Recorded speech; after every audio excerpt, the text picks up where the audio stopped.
Fala galera, eu sou o Júnior Meirelles e este é o nosso Desafio Loucos pela Bíblia. Seja bem-vindo ao 18º dia do Desafio Loucos pela Bíblia. Muito bom ter você por aqui e você que está chegando agora, fique sabendo que todos os dias às 22 horas nós estamos aqui ao vivo no YouTube para a gente poder ler a Bíblia, para a gente poder orar e para a gente poder meditar na palavra de Deus, tá bom? O nosso desafio de oração de hoje é para que Deus nos dê experiências profundas com Ele que marquem a nossa vida. Nós vamos orar para que Deus possa nos dar experiências, assim, visões, relacionamento com Ele, intimidade com Ele, para que a nossa vida seja marcada a partir dessas experiências. Vale lembrar que a palavra de Deus é o que deve marcar a nossa vida em todo o tempo.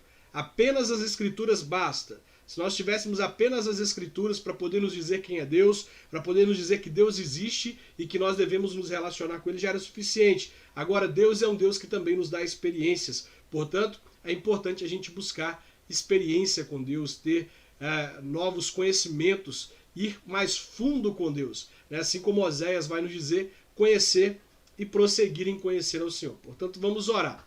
Pai, em nome de Jesus, nós te agradecemos pelo 18º dia de leitura bíblica, de aprendizado da Tua Palavra, e pedimos ao Senhor, Deus, que o Senhor possa nos dar experiências profundas com o Senhor. Experiências como os homens da Sua Palavra tiveram com o Senhor. Deus, nós olhamos para esses homens e admiramos, Deus, o quanto eles eram próximos do Senhor, o quanto o Senhor falava com eles, e ainda mais, com a forma milagrosa, a forma misteriosa com a qual o Senhor resolveu falar com eles.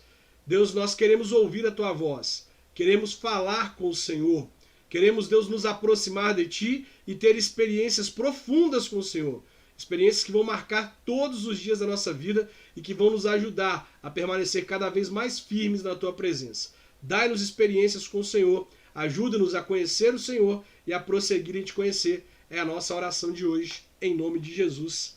Amém. Amém. Olha, hoje nós vamos ler o capítulo 2, o capítulo 3 e o capítulo 4 de Êxodo.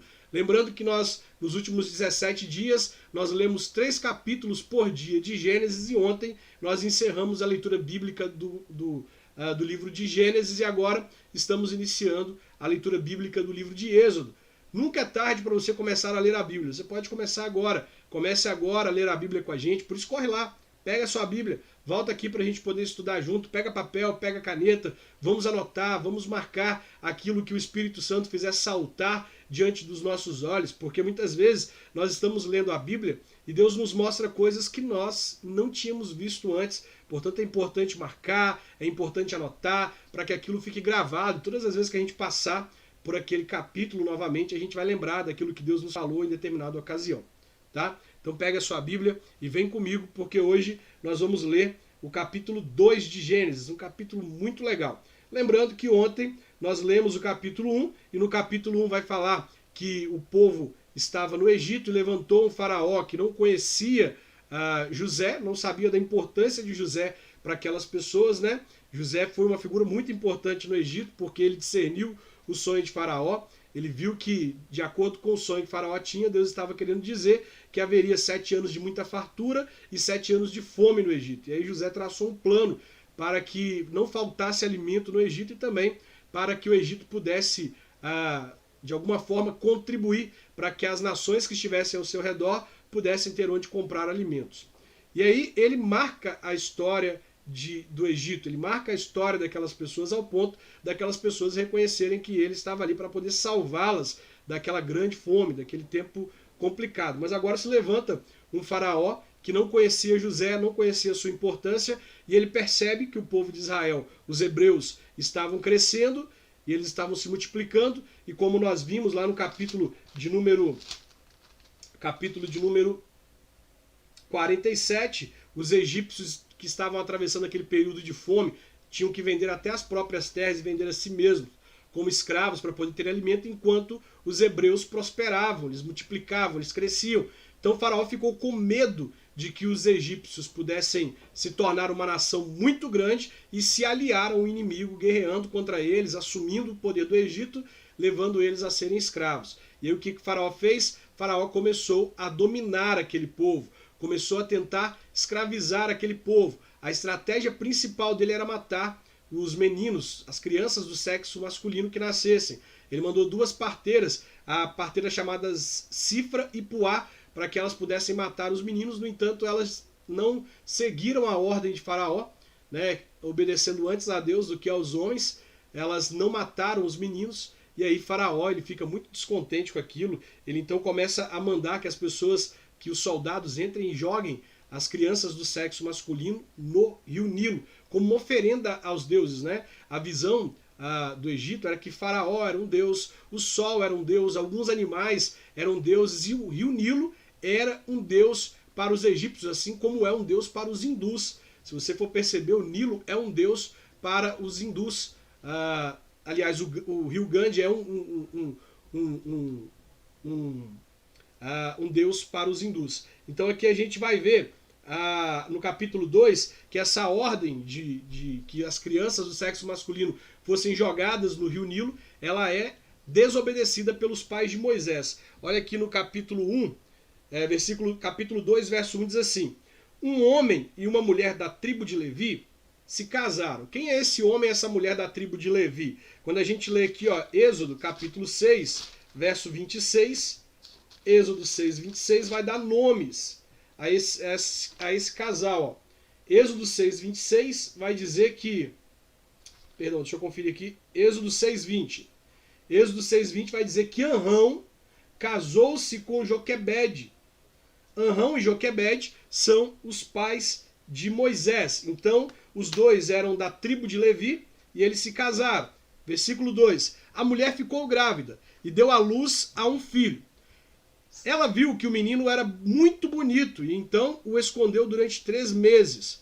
Como não podia escondê-lo por mais tempo, ela pegou uma cesta de junco, tapou os buracos com betume e piche, pôs nela o menino e deixou a cesta entre os juncos, na beira do rio. Veja, aqui nós temos um casal, os pais de Moisés, apreensivos. Eles tentaram manter o menino em segredo por 3 meses e conseguiram, mas a partir dos 3 meses já não era mais possível manter essa criança em segredo, né? Havia essa ordem de Faraó que as crianças do sexo masculino fossem lançadas no rio, e à medida em que o tempo passava, era mais complicado manter o nascimento de uma criança do sexo masculino em segredo, e eles temiam que os soldados de Faraó chegassem ali até a casa deles, pegassem aquela criança, descobrissem que eles haviam desobedecido e mandassem matá-lo. Então chegou um momento em que ela não podia mais manter ele em segredo, então ela pega uma cesta, tampa essa cesta com betume, ela passa uma espécie de uma massa ali ao redor dessa cesta para que essa cesta pudesse flutuar no rio, caso fosse necessário. E ao contrário do que muitos acreditam, né? Muitos acreditam que Moisés foi colocado dentro do rio e a cesta foi flutuando sobre as águas. Na verdade, isso não aconteceu. O texto está nos dizendo aqui, olha, no final do verso de número 3, não é isso? No final do verso 3 diz que ela deixou a cesta entre os juncos na beira do rio. Não era possível que essa criança flutuasse pelo rio, ali sobre as águas do rio, porque ali haviam crocodilos, era uma correnteza muito forte. Portanto, ela colocou ela à margem do rio, num local que fosse próximo ao local onde a filha de Faraó estivesse banhando. Olha o verso 4. A irmã do menino, que se chama Miriam, né, ficou de longe para ver o que aconteceria. A filha do rei, de acordo com a tradição, né, Flávio José diz que o nome dessa mulher era Térmutis. A filha do rei do Egito foi até o rio e estava tomando um banho, enquanto as suas empregadas passeavam ali pela margem. De repente, ela viu a cesta no meio da moita de juncos e mandou que uma das suas servas fosse buscá-las. A princesa abriu a cesta e viu um bebê chorando.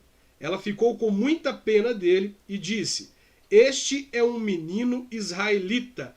Essa palavra pena, a raiz dessa palavra pena, na verdade, é compaixão. O que mostra que aquela mulher ímpia teve compaixão dessa criança, né? Versículo 7. Então a irmã da criança perguntou à princesa: "Quer que eu vá chamar uma mulher israelita para amamentar e criar esta criança para a senhora?" Olha que coisa interessante, né? A mãe coloca o menino ali na beira do rio, na proximidade ali onde a princesa estava tomando banho, e Miriam não sabe se ela havia combinado com a mãe ou se ela usou aqui de inteligência. ela fica ali aguardando para ver o que aconteceria. Quando ela percebe que a filha de Faraó, a princesa, se aproxima, pega a criança e tem compaixão dela, ela vê que houve ali um tipo de adoção, como nós vamos ver aqui adiante. Então ela pergunta: você quer que eu arrume uma mulher para poder cuidar dessa criança, para poder amamentar ela, porque ela ainda está na fase de amamentação? E ela diz que sim, olha. Vá, respondeu a princesa. Então a moça foi e trouxe a própria mãe do menino. Né? Que jogada inteligente, né? Não dá mais para conservar essa criança em segredo. Mais cedo ou mais tarde vão descobrir que há uma criança do sexo masculino entre a gente, então vamos lançá-la aqui à beira do rio para que um milagre aconteça. E Miriam, acompanhando toda a situação, chega e oferece de buscar uma mulher para poder cuidar dessa criança. E ela busca nada mais, nada menos do que a própria mãe da criança. Aí a princesa lhe disse: leve este menino e o crie para mim, que eu pagarei pelo seu trabalho. A mulher levou o menino e o criou. Quando ele já estava grande, ela o levou à filha do rei, que o adotou como filho. Ela pôs nele o nome de Moisés e disse: eu o tirei da água. O significado de Moisés significa tirado da água, né?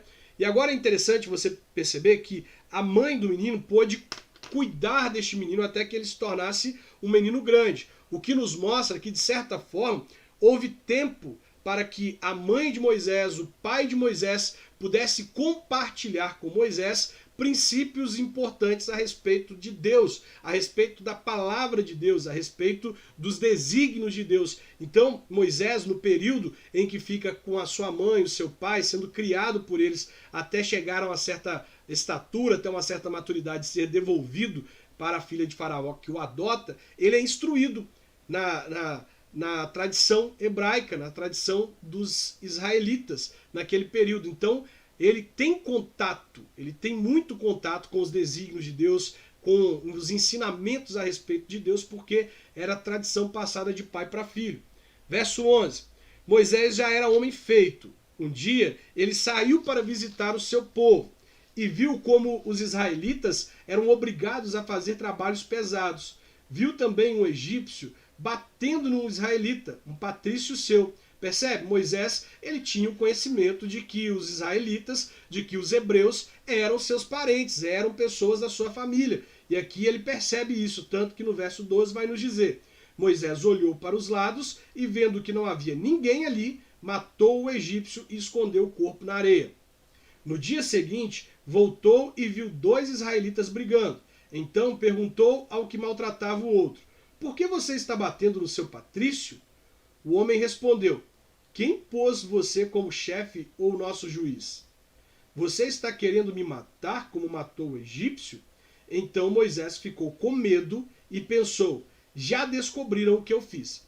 Eu quero chamar a sua atenção para a gente poder meditar aqui no verso 12, quando Moisés, ele, ao perceber que um egípcio estava maltratando um hebreu ou um israelita, quando ele percebe que uma pessoa do seu povo está sendo maltratada, ele decide sair em defesa daquela pessoa. E o que ele faz? Moisés, ele dá uma olhada para um lado, ele dá uma olhada para o outro lado, ele olha para trás para ver se por algum motivo havia alguém olhando aquilo que ele iria fazer. Ele olha para todos os lados antes de tomar uma atitude. E quando ele percebe que não estava sendo olhado pelas pessoas, ele vai e mata o egípcio e esconde o seu corpo na areia. De certa forma, como ele percebe que não havia ninguém olhando, como ele percebe que o corpo foi escondido na areia, você pode notar que foi o crime perfeito. Aparentemente, não havia provas de que ele havia matado alguém, afinal ele enterrou o corpo em terra. Só que é o seguinte, quando você faz uma comparação entre a história de Moisés diante de uma ocasião em que ele tem que tomar uma atitude e ele olha ao seu redor para saber se havia alguém ali para poder incriminá-lo, para poder condená-lo, ele olha para todos os lados, mas ele esquece de olhar para cima. Ele se esquece de que Deus está nos vendo. É claro que a atitude de Moisés, ela vem de um forte impulso de Deus para que isso acontecesse. Ali, na verdade, Deus está incitando Moisés para ir contra aquele egípcio, para tirar Moisés da zona de conforto e levar Moisés a ser o libertador do seu povo. No entanto, a atitude de Moisés de se preocupar se haviam pessoas olhando para ele, nos dá um alerta. E o alerta seria: não importa se as pessoas estão olhando, não importa se nós estamos fazendo algo tão escondido das pessoas que ninguém nunca vai saber. Deus está nos vendo. E por isso, comparando com a história de José, eu gosto de ler em contraste com essa história de Moisés, Gênesis capítulo 39. Aqui em Gênesis capítulo 39, Moisés lá na casa, José na casa de Potifar, quando você lê capítulo 39, verso 10, você vai ler o seguinte. Capítulo 39, verso 9. Nesta casa eu mando tanto quanto ele. Aqui eu posso ter o que quiser, menos a senhora, pois é mulher dele. Sendo assim, como poderia eu fazer uma coisa tão imoral e pecar contra Deus?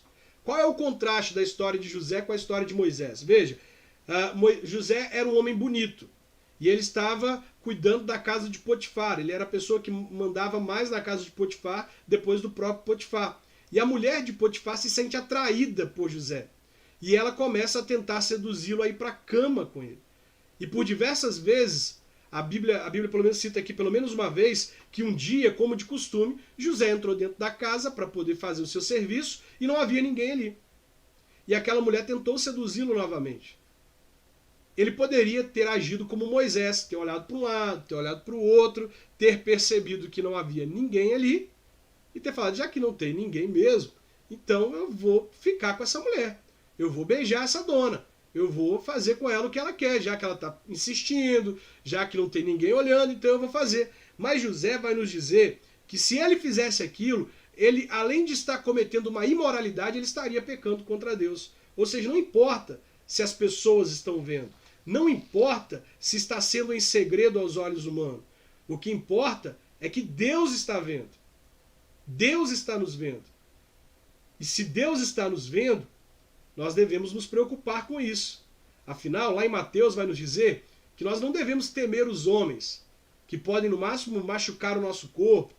Nós devemos temer a Deus, que pode machucar o nosso corpo e lançar a nossa alma no inferno. Então nós devemos aprender aqui com a história de Moisés que não adianta olhar para os lados. Ainda que as pessoas não estejam vendo, ainda que seu líder de jovens não esteja vendo, ainda que seu pastor não esteja vendo, ainda que seus pais não estejam vendo, ainda que a sua esposa, ainda que seu marido não esteja vendo, não adianta virar o computador de lado, não adianta tentar esconder a tela do celular, não adianta ir para um local escondido. Pouco importa se seu pai, sua mãe, seu irmão, sua irmã, seu pastor, seu líder de jovens, o fofoqueiro da igreja, sua namorada, seu namorado, seu marido, sua esposa, vai saber.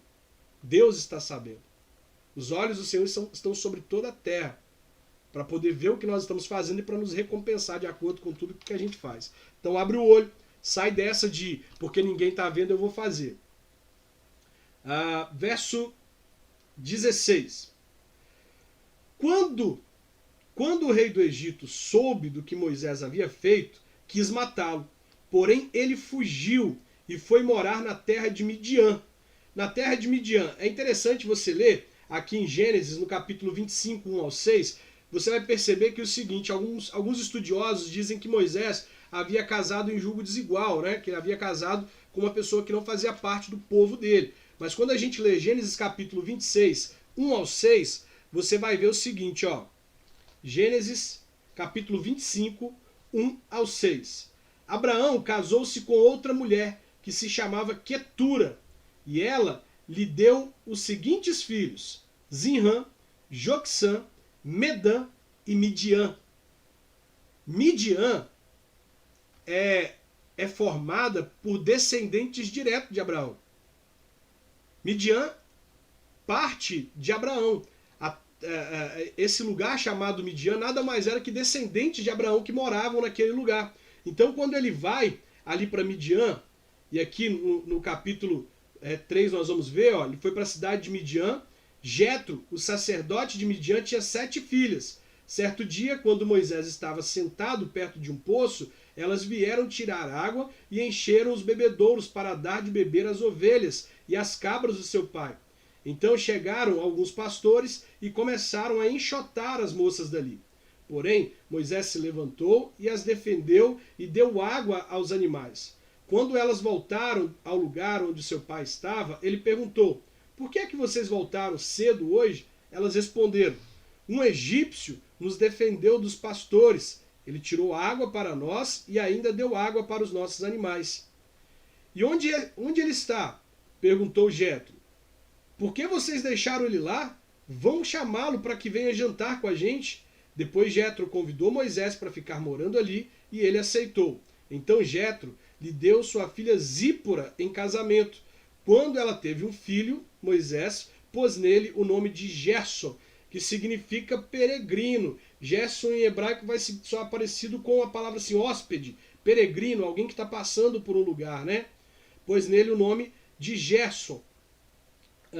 E disse: sou hóspede em terra estrangeira. Alguns anos depois, o rei do Egito morreu, mas os israelitas continuavam gemendo por causa da sua escravidão. Eles gritavam pedindo socorro, e os seus pedidos chegaram até Deus. Deus ouviu, grife aí, ouviu os gemidos deles e lembrou da aliança que havia feito com Abraão, com Isaque e com Jacó. Deus viu a escravidão dos israelitas e ficou preocupado com ele. Então, antes de falar aqui sobre Deus ter ouvido, você vai ver que Jetro dá sua filha Zípora em casamento com Moisés. Ela se casa com Moisés. Zípora se torna a mulher de Moisés. Zípora fazia parte do povo de Midian. Era provavelmente uma prima distante de Moisés com quem ele se casa, com quem ele tem filhos. Portanto, uma relação que havia sido concebida debaixo de tradições e costumes semelhantes. Beleza?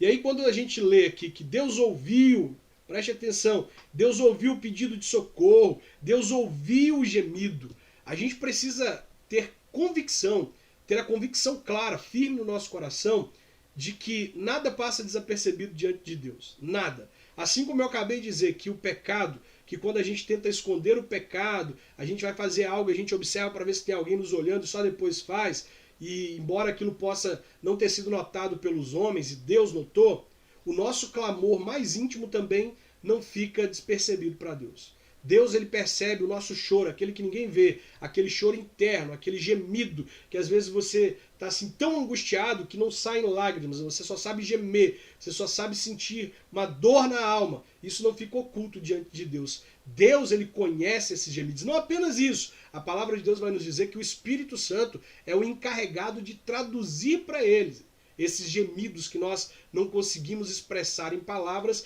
e gememos de forma inexprimível. O Espírito Santo traduz para Deus. E aqui Deus olha para o povo de Israel no Egito.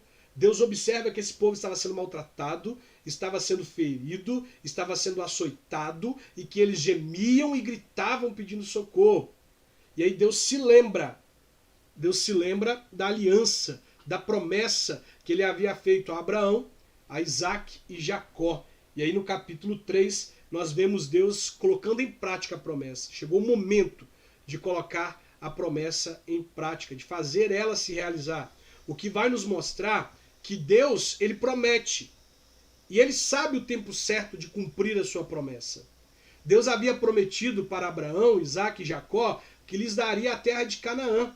Eles foram peregrinos na terra de Canaã, tanto Abraão quanto Isaque, quanto Jacó, peregrinaram por lá e não tomaram posse daquela terra. Mas Deus havia prometido que isso aconteceria. E agora, mesmo depois de eles terem passado por um tempo por aquela terra, agora eles estavam sendo escravizados no Egito.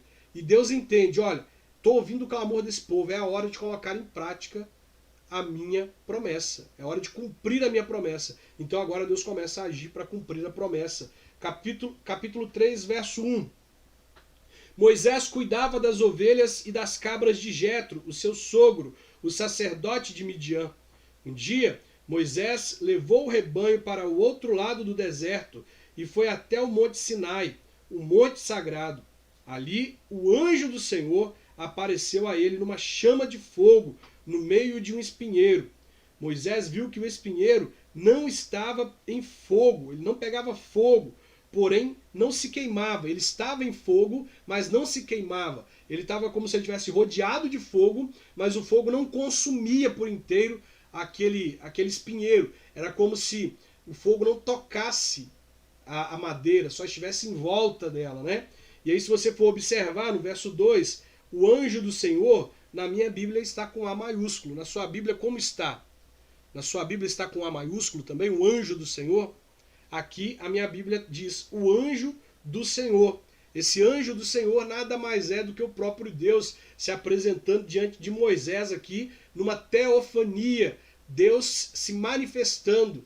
Deus está se manifestando por meio daquele espinheiro, da sarça que queimava, mas que não era destruída, que não se consumia. Havia fogo em volta dela, mas ela não se consumia. Um mistério, algo tremendo estava acontecendo, né?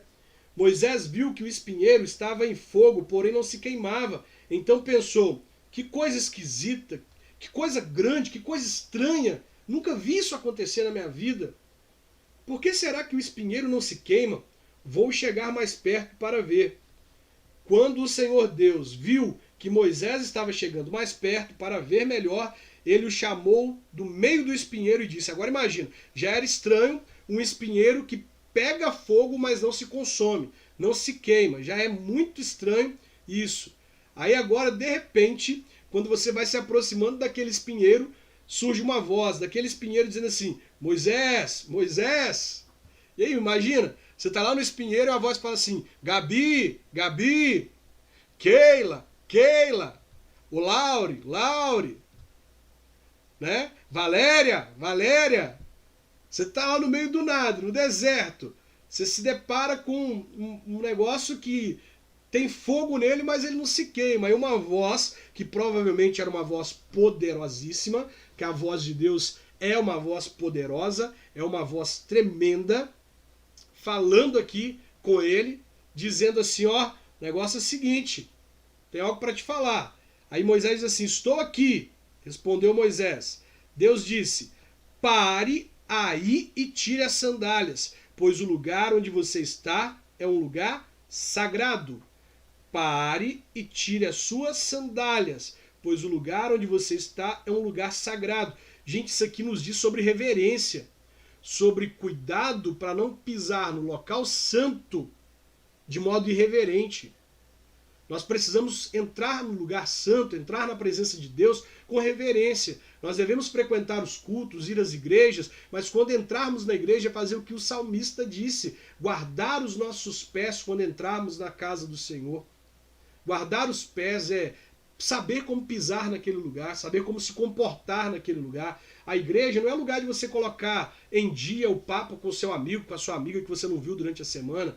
A igreja não é lugar de conversar, de ficar ali olhando para a roupa do outro, chamando a atenção do outro, tentando distrair o outro. Eu acho muito ruim quando eu, por algum motivo, tenho que sentar numa igreja e ali na minha frente tem pessoas que conversam o tempo todo, ou atrás de mim. Isso é muito incômodo. Por quê?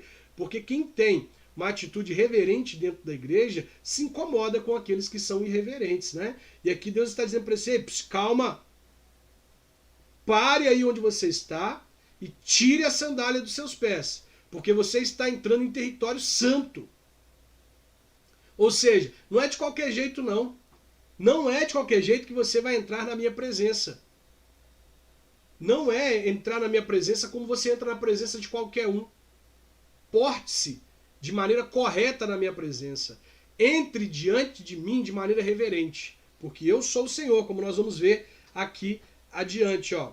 E Deus continuou, eu sou o Deus dos seus antepassados, o Deus de Abraão, o Deus de Isaac e o Deus de Jacó.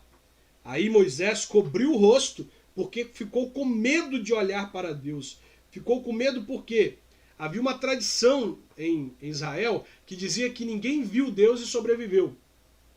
Nós vamos ver mais adiante que Moisés vai pedir a Deus para deixar que ele o veja pela fenda das rochas, de costas, passando de costas pelas fendas da rocha. Porque ninguém viu Deus e sobreviveu.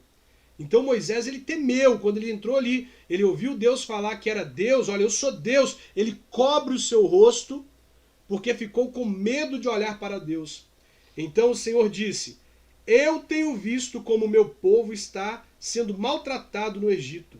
Tenho ouvido, olha que maravilha, essa palavra aqui, tenho ouvido, gente, isso me faz crer que Deus, o Todo-Poderoso, o Senhor dos Senhores, o Criador do Universo, aquele que está acima de todos nós, aquele que tem o controle do universo, aquele que tem o controle de cada uma das nossas vidas, aquele que conhece cada pessoa e chama cada pessoa pelo nome, ele é poderoso, ele é forte, ele tem muitas atribuições, mas ainda assim, ele ouve o clamor do aflito. Ele ouve o clamor do aflito. Eu acho isso maravilhoso, saber que Deus ouve o clamor do aflito. Você pode dizer amém por isso? Você pode dizer amém. Deus ouve o clamor do aflito. Está aflito, está angustiado? Não importa se no mundo tem 7 bilhões de pessoas, Deus ouve o clamor do seu coração aflito. Deus ouviu o pedido de socorro por causa dos seus feitores. Aí Deus continua dizendo: sei o que estão sofrendo. Olha que coisa tremenda. Deus diz assim: eu sei o que vocês estão passando. É o que Deus está dizendo para nós hoje. Gente, eu não estou apático da história de vocês. Eu não estou distante daquilo. Não passou despercebido diante de mim. Deus está dizendo para você que está aqui me assistindo hoje, olha, Ele está dizendo assim para vocês. Eu não sei quem é você. E não estou aqui querendo entregar uma revelação para ninguém. O que eu estou querendo dizer é o seguinte, que Deus está nos dizendo assim, ó, eu sei o que você está passando. Eu sei o que você está passando. Você não está sozinho, você não está sozinha. Deus está nos dizendo, eu sou um Deus pessoal. Eu não sou um Deus distante, eu não sou um Deus que criou a terra e deixou ela para os homens fazer dela o que quiserem. Eu sou um Deus que está agindo na história.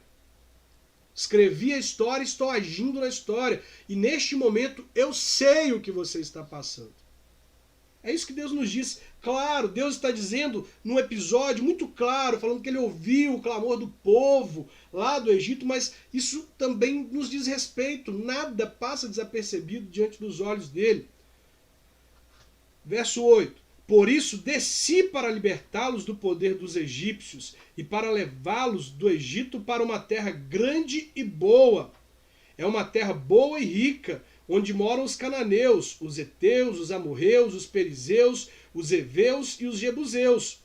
De fato, tenho ouvido o pedido de socorro do meu povo e tenho visto como os egípcios o maltratam.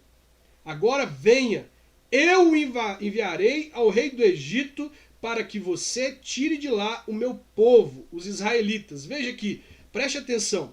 Deus está dizendo aqui que ele ouviu, e no verso 8 ele diz, por isso eu desci para libertá-los.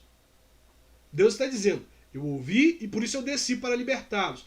Ler este texto aqui desta forma, eu, com a minha mente mais criativa que ela é, eu logo imagino Deus entrando para dentro do Egito, botando tudo para quebrar ali, arrancando o povo dentro do Egito e levando embora. Deus como um libertador potente, Deus como um grande libertador. Sabe? Uma espada embanhada, anjos com ele para poder libertar o povo do Egito. Mas Deus não faz isso. Deus faz algo muito mais interessante, algo que a gente um dia vai compreender melhor. Mas Deus, ao invés dele pegar a sua espada e lá libertar o povo na sua própria pessoa, com o seu potentado, com a sua autoridade, com o seu poder, com tudo que ele tem, ele envia Moisés. Ó, verso 10. Agora eu enviarei. Ah, mas não era o Senhor que ia lá? Claro, Moisés foi como representante de Deus, mas ao ler o texto faz parecer que era Deus que ia lá com a sua espada poderosa libertar o povo. Todos os acontecimentos ali mostram que Deus estava guiando o povo, permitindo que aquelas situações acontecessem e que havia a mão poderosa de Deus em tudo aquilo ali. Mas Deus decidiu levantar um homem para libertar o povo. E Deus levanta Moisés, ele diz, agora eu enviarei ao rei do Egito para que você tire de lá o meu povo, os israelitas. Moisés perguntou a Deus, quem sou eu para ir falar com o rei do Egito e tirar daquela terra o povo de Israel? Quem sou eu? Deus respondeu, eu estarei com você. Quando você tirar do Egito o meu povo, vocês vão me adorar neste monte. E isso será uma prova de que eu o enviei. Porém Moisés disse, quando eu for falar com os israelitas e lhes dizer, o Deus dos seus antepassados me enviou a vocês, eles vão me perguntar, qual é o nome dele? Aí, o que eu digo? Deus disse, coisa tremenda, minha alma, sim, suspira ao ler a resposta de Deus. Deus disse, eu sou quem sou. Eu sou quem sou. Tipo, eu sou. Diga para ele que o eu sou. Gente, nós não somos nada, ninguém é nada, ele é tudo. Eu sou. Eu sou. Diga para ele, eu sou quem sou. E disse ainda, você dirá o seguinte, eu sou, me enviou a você. O Senhor, o Deus dos seus antepassados, o Deus de Abraão, o Deus de Isaac e o Deus de Jacó, me enviou a vocês. Este é o seu nome para sempre, e assim ele será lembrado por vocês em todos os tempos. Depois Deus disse, vá, reúna os líderes do povo de Israel e diga que eu, o Senhor, o Deus dos seus antepassados, o Deus de Abraão, o Deus de Isaac e o Deus de Jacó, apareci a você e ordenei que lhes dissesse, tenho visto a sua situação e sei o que os egípcios estão fazendo com vocês. Eu resolvi tirá-los do Egito, onde estão sendo maltratados, e vou levá-los para uma terra boa e rica, a terra dos cananeus, dos heteus, dos amorreus, dos perizeus, dos heveus e dos jebuseus. O meu povo ouvirá o que você vai dizer. Depois, você e os líderes do povo de Israel irão falar com o rei do Egito. Digam a ele, o Senhor, o Deus dos hebreus, apareceu a nós. Agora, deixe-nos ir para o deserto, a uma distância de 3 dias de viagem, para oferecer sacrifícios ao Senhor nosso Deus. Eu sei que se o rei do Egito não for obrigado, Deus continua falando, ele não deixará vocês ir embora. Por isso, eu vou usar o meu poder e fazer coisas terríveis para castigar os egípcios. Depois disso, o rei deixará que vocês saiam do Egito. Eu farei com que os egípcios respeitem vocês, e quando vocês saírem, não irão de mãos vazias. Cada mulher israelita deverá pedir às mulheres egípcias que estiverem morando na sua casa, ou que sejam suas vizinhas, que lhe deem objetos de prata e de ouro e roupas com as quais vocês vestirão seus filhos e as suas filhas. E assim vocês tomarão as riquezas dos egípcios. Aí agora Moisés vai dizer para Deus, capítulo 4. Aí Moisés respondeu a Deus, ó Senhor, mas os israelitas não vão acreditar em mim, nem vão dar atenção ao que eu vou falar e vão dizer que o Senhor não me apareceu. Então o Senhor perguntou, o que é isso que você tem na mão? Um bastão, respondeu Moisés. Deus disse, jogue-o no chão. Ele jogou e o bastão virou uma cobra, e Moisés fugiu dela. Aí o Senhor ordenou a Moisés, estenda a mão e pegue a cobra pelo rabo. Moisés estendeu a mão e pegou a cobra pelo rabo, e de novo ela virou um bastão na mão dele. Então o Senhor disse, faça isso para provar aos israelitas que o Senhor, o Deus dos seus antepassados, o Deus de Abraão, o Deus de Isaac e o Deus de Jacó apareceu a você. E o Senhor continuou, agora ponha a mão no peito. Moisés obedeceu, e quando tirou a mão do peito, ela estava leprosa, branca como a neve. Ponha outra vez a mão no peito, ordenou a Deus, o Senhor. Ele pôs a mão no peito novamente, e quando a tirou, ela estava tão boa como o resto do corpo. Então o Senhor lhe disse, se com o primeiro milagre os israelitas não acreditarem em você e não se convencerem, então com o segundo eles vão acreditar. Mas se com esses 2 milagres ainda não creem e não quiserem ouvir o que você disser, tire água do Nilo e derrame no chão, que ela virará sangue. Moisés respondeu ao Senhor, ó Senhor, eu nunca tive facilidade para falar, nem antes nem agora, depois que começaste a falar comigo. Quando começo a falar, eu sempre me atrapalho. Bom, aqui existem algumas indicações aqui, existem teorias sobre o que Moisés está dizendo aqui quando ele diz para Deus, olha Deus, eu nunca fui bom em falar. Em algumas linguagens vai dizer que ele era pesado no falar, né? A sua Bíblia pode dizer que ele é pesado no falar. Quais são as teorias aqui que indicam o problema de Moisés? Uma das teorias indica que ele era gago. Né? Uma das teorias vão dizer assim, não, Moisés era gago, por isso ele não consegue se comunicar adequadamente. Outra teoria vai dizer que ele simplesmente se atrapalhava na maneira de falar. Né? Era um meio Dilma, né? Era um Moisés Dilma que não conseguia completar ali seu raciocínio e isso era complicado. Mas existem pessoas que vão dizer, por exemplo, que a questão de Moisés era o que está escrito em Hebreus 11, 24. Olha só. Existem teorias e uma delas é essa. Ó. Hebreus 11, 24 vai dizer o seguinte. Em Hebreus 11, 24...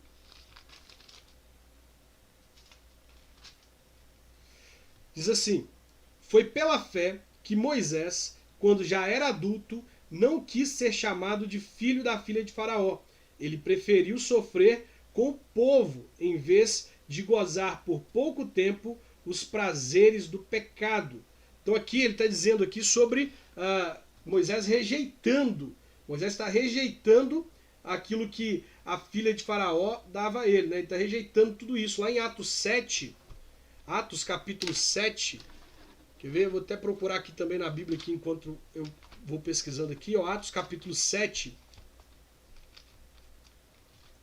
Estevão vai dizer algo muito interessante. Atos capítulo 7.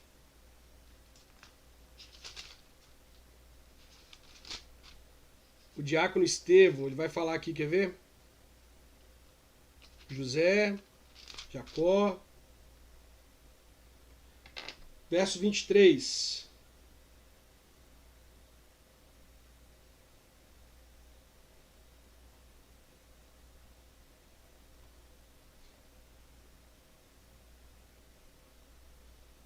Aqui, ó, verso 21, tá bom? Vamos ler do 20 em diante. Atos 7, verso 20. Atos 7, verso 20, nós vamos ler aqui para você poder compreender, olha. Nesse tempo, nasceu Moisés, que era uma linda criança, e durante 3 meses os seus pais cuidaram dele em casa. Mas quando tiveram de abandoná-lo, a filha do rei o adotou e criou como seu próprio filho. E assim ele foi instruído, veja, ele foi instruído em toda a ciência dos egípcios e se tornou um homem que falava e agia com autoridade. Há uma outra linha de interpretação desse texto que Moisés vai dizer que tem dificuldade no falar, que se atrapalha, era que Moisés, embora conhecesse a língua usada pelos hebreus, o hebraico, ainda que ele conhecesse de alguma forma, ele era superficial, porque ele foi ensinado na sabedoria dos egípcios. Ele foi ensinado dentro da sabedoria dos egípcios, por isso ele era pesado no falar e ele provavelmente não conseguiria falar com o povo, de modo que o povo pudesse compreender aquilo que ele está falando. Por isso ele está dizendo aqui, Senhor, mas eu sou pesado no falar, eu não sei falar direito, sempre que eu falo, eu me atrapalho. Sempre que eu tento falar alguma coisa aqui, eu acabo não conseguindo falar do jeito que eu gostaria de falar. E aí no verso 11 Deus diz assim, então são essas 3 teorias, ele era gago, ou ele era tipo Dilma, que não sabia completar uma frase, um raciocínio, ou ele era uma pessoa que não tinha conhecimento suficiente da língua hebraica para que ele pudesse se comunicar de fato com aquelas pessoas. E aí no verso 11 Deus diz, porém, o Senhor lhe disse, quem dá a boca ao ser humano? Ele pergunta, né? Quem é que dá a boca ao ser humano? Quem faz com que ele seja surdo ou mudo? Quem lhe dá a vista ou faz com que fique cego? Sou eu, Deus, o Senhor. Agora vá, pois eu ajudarei a falar e lhe direi o que deve dizer. Aí Moisés pediu, não, Senhor, por favor, manda outra pessoa. Ele está dizendo assim, Deus, eu não sou a pessoa mais indicada para esse serviço, Deus. Eu sou um menino que foi abandonado porque senão ia morrer, acabei tendo que morar dentro do palácio, eu matei um homem, agora estou fugitivo. Eu não sou a pessoa mais indicada para fazer isso. Eu tentei lá salvar o meu patrício que estava sendo agredido por um egípcio, matei o egípcio, escondi o corpo na terra. No outro dia, 2 patrícios meus, 2 pessoas do meu povo, estavam lutando entre si. Eu tentei apartar brigas, Senhor, e não deu certo. Eles ficaram com raiva, me xingaram, brigaram comigo. Senhor, eu não sou a pessoa mais indicada para fazer isso. Então Moisés começa a insistir com Deus de que ele não era essa pessoa, né? Aí Moisés pediu, não, Senhor, por favor, manda outra pessoa. Então o Senhor ficou irritado com Moisés e disse, por acaso Arão, o levita, não é seu irmão? Eu sei que ele tem facilidade para falar. Além disso, ele está vindo para se encontrar com você e vai ficar contente ao vê-lo. Você falará com Arão e lhe dirá o que ele deve dizer. Eu os ajudarei a falar e direi o que vocês devem dizer. Arão falará ao povo em seu lugar. Ele será o seu representante e falará ao povo por você. E você será como Deus para ele, explicando o que ele deve dizer. Leve este bastão, porque é com ele que você vai fazer milagres. Verso 18. Então Moisés voltou para a casa de Jetro, seu sogro, e disse, deixe que eu volte para visitar os meus parentes no Egito. Quero ver se eles ainda vivem. Vá em paz, respondeu Jetro. Quando Moisés ainda estava na região de Midian, o Senhor Deus lhe tinha dito, volte para o Egito, pois todos que queriam matá-lo já morreram. Note, quando é para ir para o Egito, Deus diz para ir. Tá? Abraão foi para o Egito quando tinha fome lá. Teve uma problemada danada.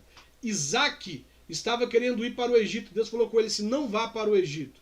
Aí depois, Jacó, Deus diz para Jacó, pode ir para o Egito que eu vou estar com você. Agora, Moisés está aqui vivendo essa situação e Deus diz, vai para o Egito. Deus está dizendo para ele assim, volte para o Egito. É uma ordem de Deus para que ele volte. Então Moisés fez com que a sua mulher, os seus filhos montassem um jumento e começou com eles a sua viagem de volta para o Egito. Moisés tinha na mão o bastão que Deus havia mandado que ele levasse. E mais uma vez o Senhor disse a Moisés, eu lhe dei poder para fazer muitos milagres. Quando você voltar para o Egito, esteja pronto para fazê-los diante do rei daquela terra. Mas eu vou fazer com que ele fique teimoso e não deixe o povo de Israel sair de lá. Então você lhe dirá que eu, o Senhor, digo o seguinte, Israel é o meu primeiro filho, já lhe disse que deixe o meu filho sair a fim de me adorar. Mas você não deixou, e por isso eu vou matar o seu filho mais velho. Israel é o meu primeiro filho. Israel é o símbolo de Jacó, né? Israel, meu primeiro filho. Jacó era o segundo filho, mas ele troca a bênção de primogenitura com Esaú. Esaú era o primeiro filho, mas Jacó troca com ele a bênção da primogenitura, recebe a bênção e ele agora passa, depois de ter lutado com Deus, passa a se chamar Israel. Israel é o meu primeiro filho. Você não quis deixar eles irem me adorar, por isso eu vou matar o seu filho mais velho.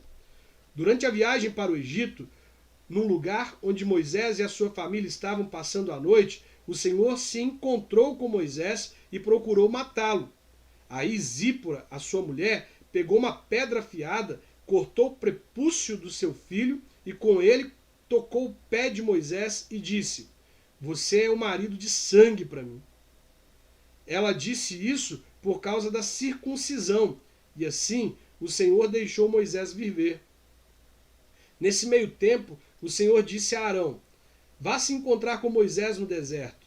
Ele foi e se encontrou com Moisés no monte sagrado e o beijou. Moisés contou a Arão tudo o que o Senhor tinha dito quando havia mandado que ele voltasse para o Egito e falou também dos milagres que Deus tinha ordenado que ele fizesse. Aí Moisés e Arão foram para o Egito e reuniram todos os líderes do povo de Israel. Arão contou-lhes tudo o que o Senhor Deus tinha dito a Moisés. E em seguida, Moisés fez os milagres diante do povo. Todos acreditavam e quando souberam que o Senhor tinha vindo até eles e tinha visto como eles estavam sendo maltratados, eles se curvaram e adoraram a Deus. Tremendo, né? Quero chamar sua atenção aqui para as mulheres na vida de Moisés. As mulheres na vida de Moisés. Se você for perceber, existem mulheres aqui na vida de Moisés que o protegem, né?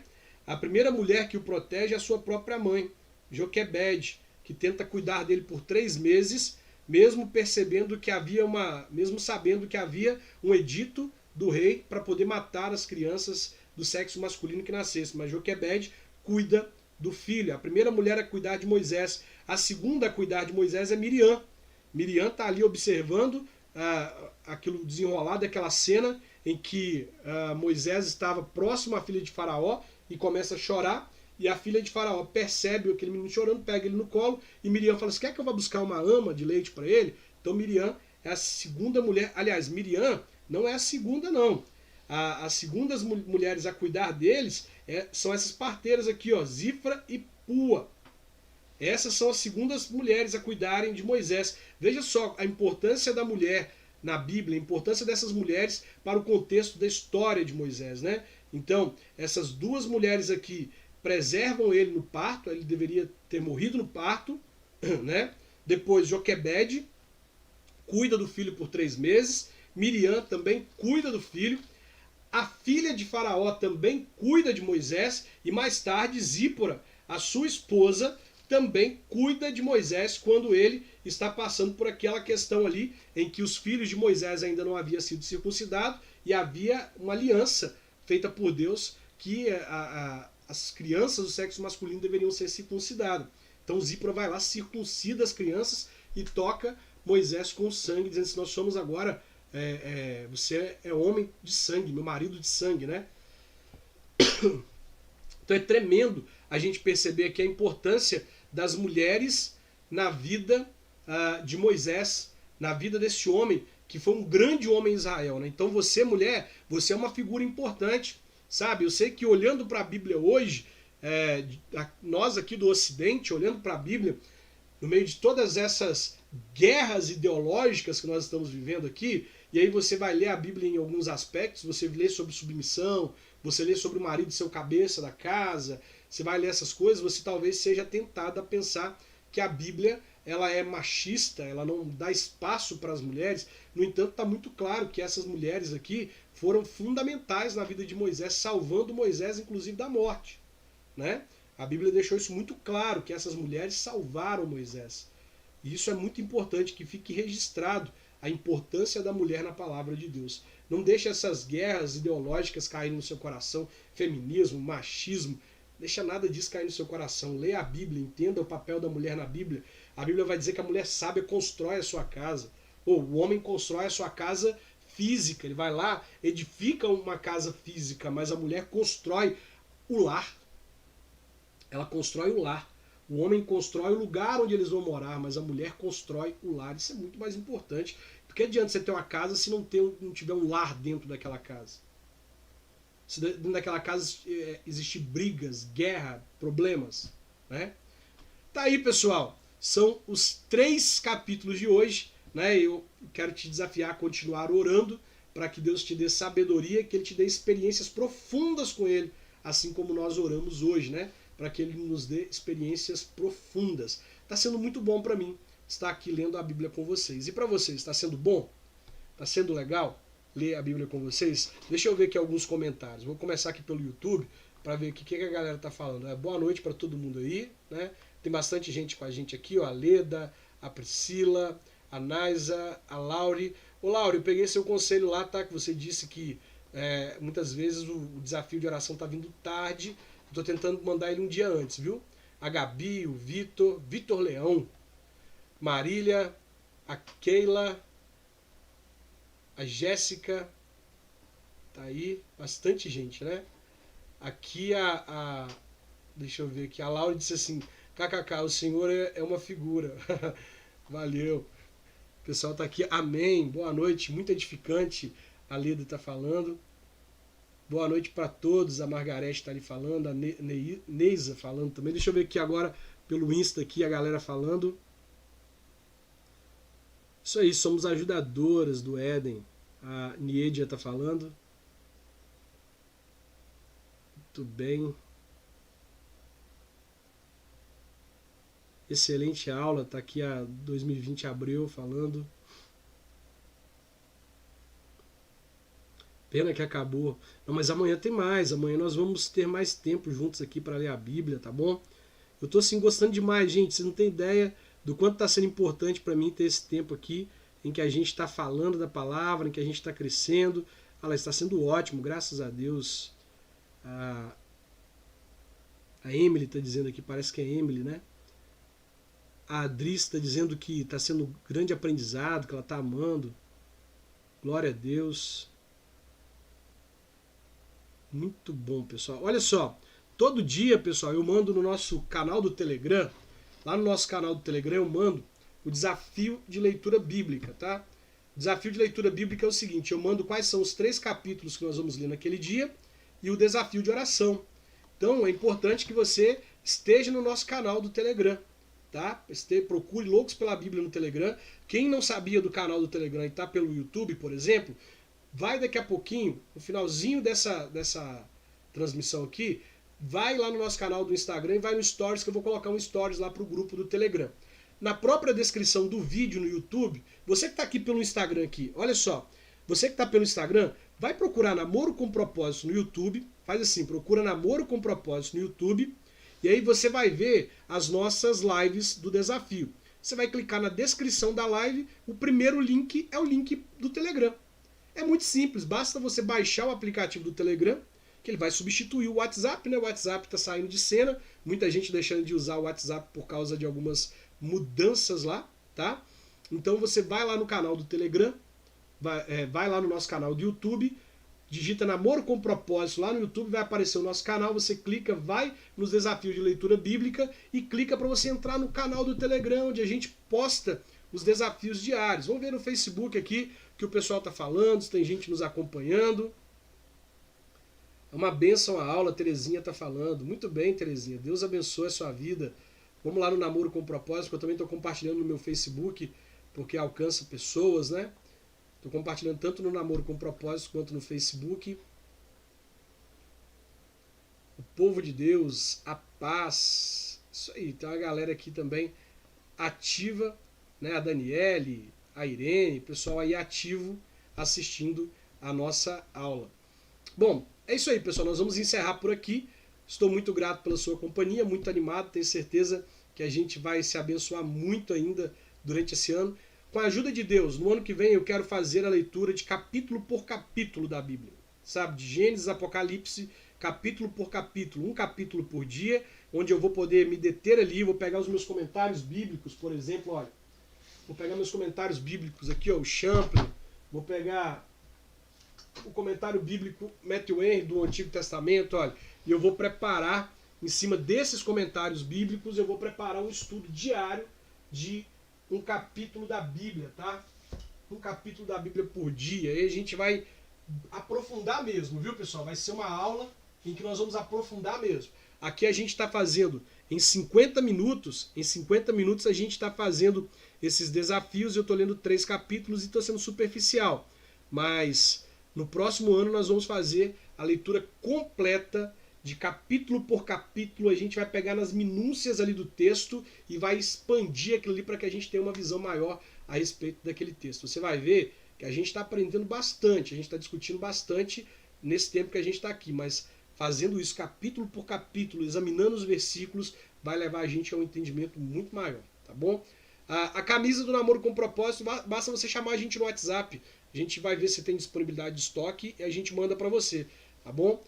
Basta chamar lá no 33 98881 1677.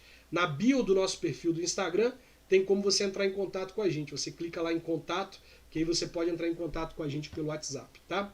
Pessoal, muito obrigado pela companhia de vocês. Deus abençoe vocês e até amanhã, se Deus quiser. Bianca Ferraz, Stephanie Rafaela, Jéssica Cristina. Jéssica, graças a Deus você está aí sempre, eu estou vendo vocês sempre, o Vitor Leão também, a Laure também eu estou vindo aí sempre, a Anaísa também sempre está por aí, deixa eu ver aqui, a Leda também está sempre por aí, muito bem. Quero mandar um abraço também para a Danda tem acompanhado o nosso desafio, ela já disse publicamente aqui ela já diz publicamente nos comentários, né, que ela não professa a mesma fé que a gente, mas ela está decidida a ler a Bíblia e ela tem os desafios dela, né? Ela tem uma profissão que exige muito dela. Já compartilhou. Se você ver os outros vídeos para trás aí, você vai ver ela compartilhando aí a profissão dela. Ela tem essa profissão que exige muito dela. E parece que ontem ela trabalhou o dia todo e foi fazer o desafio Loucos pela Bíblia 11 horas da noite no carro dela, no serviço, antes de ir para casa jantar, meu. Antes dela ir para casa jantar, ela parou para poder ler a Bíblia. E está sendo maravilhoso para mim ver pessoas como a Danda, como você, com o seu testemunho aí, tá? Se você puder, você que está aqui pelo YouTube comigo, faz o seguinte, depois que terminar aqui a live, vai lá e deixa um comentário pra gente, comenta, dê um testemunho seu. Essa semana você leu a Bíblia de onde? O que você fez? O que você fez para conseguir ficar firme até hoje, 18 dias? Me conta lá, conta um testemunho lá, eu quero ver os seus testemunhos. O que mais te marcou? O que mais te marcou nesses 18 dias? Vai nesse vídeo, estou encerrando ele agora, você vai nesse vídeo e marca lá o que mais te marcou. Digita lá que eu quero ler o seu testemunho. Beijão para vocês, até mais.